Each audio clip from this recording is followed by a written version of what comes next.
A couple of days ago, the word game Total Domination shows up in my mailbox, a review copy. I'm very excited. Oh my gosh, I want to try this game. It looks awesome. I punch the components, start reading the rule book before I realize, holy mamma mia, maybe I got hit a little too often at martial arts, because I did forget that I did play this game and I reviewed it twice, maybe once, 1.75 at least. First, I played a game called Mini World War II. Then, a couple of years ago, the publisher sent me a prototype for a deluxe version of Mini World War II, which was called Domination. And I played and reviewed that one. And that was a reimagining of the same game. Now, Total Domination shows up, and finally I realized, oh, wait a second. This is the final product of the prototype called Domination. So Total Domination, since I already reviewed this game at least once, maybe twice if you count Mini World War II, I'm not going to cover the rules again, but I'm going to give you an overview of the components. So now, if you watch my previous video based on the prototype, now you're going to see the final production. And I put them side by side, and I saw a couple of small differences here and there. So we're going to have the board. The board is structurally similar to what you had in the prototype. It is also double-sided, and you know the game is a very simple, fairly abstract, and yet somehow also fairly accurate representation of a lot of factors going into World War II, from the military, of course, but also espionage, technology, diplomacy, and all that. This is the version that I remember playing, the version on the board. There's also another side which makes me feel dizzy just looking at it. It just looks too strange to me, so we're gonna put it back there to what it was. In the box. It looks nice though, and definitely very, very playable.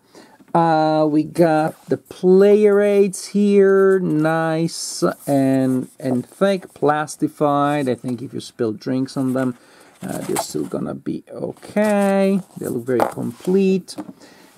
Here, a turn track, and also a place where you're gonna stack the cards. I seem to remember in the original board that place, that area was there, so now you got it to the side. Players displays where you're gonna place the cubes. I always love it when you have these ingrowns here, so the cubes don't slide, don't go around. Looking very nice, very pretty.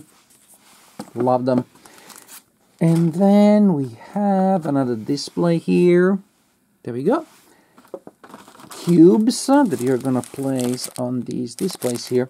And then tokens representing various troops. And I must say, I kind of missed that in Mini World War II we had wooden tanks and wooden ships. Here we have tokens, which are perfectly serviceable, but also, again, for a deluxified version, I would expect these to be a little thicker, a little more eye-catching. These are, again, they're fine. They're fine, but they're not exciting as tokens. And then we have the cards, and they do look better than in the prototype. They're just more conscious. The colors are more vivid, and I think that, of course, improves the experience of play. So if you wonder how the game is played, you have my original video for Mini World War II, and then for the prototype that was called Domination. If you like the gameplay from there and you're wondering, yeah, but how is the final product, Marco? Why don't you show us? I did just show you. This is it. So now you got the full picture. So this is what the final product, the final version of Total Domination looks like. Quick view at the manual, which looks better than the prototype. Much better in organizations and layout. And this is my component overview for the final copy, for the final version, the professionally published version of Total Domination.